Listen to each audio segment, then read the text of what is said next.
అందరికీ నమస్కారం. ఇప్పుడే అందిన వార్త, మోహన్ బాబుకి హైకోర్టు బిగ్ షాక్ అంటూ వార్తలైతే వస్తున్నాయి. మరి దాని గురించి వీడియో చేయడం అనేది జరుగుతుంది.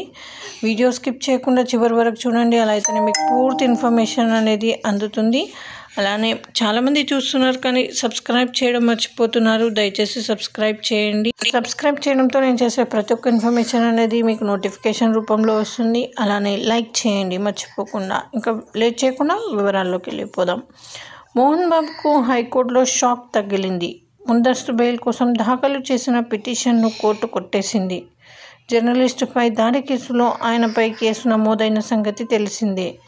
దీంతో ఇప్పటికే ఆయనకు నోటీసులు ఇచ్చిన పోలీసులు మోహన్ బాబును అదుపులోకి తీసుకునే అవకాశం ఉంది. అయితే ఈ విధంగా వార్తలు అయితే వస్తున్నాయి. మనకు వీళ్ళ కేసు అనేది అంటే మోహన్ బాబు వాళ్ళది ఆస్తి గొడవ అనేది నడుస్తుంది కదా. సో ఆ కేసులో ముందస్తు బెయిల్ పిటిషన్ అయితే హైకోర్టు నుంచి కొట్టివేసినట్టు సమాచారం అయితే వచ్చింది. సో ఇది ఫ్రెండ్స్, ఈ విధంగా వార్తలు అయితే వస్తున్నాయి. మరి థ్యాంక్స్ ఫర్ వాచింగ్.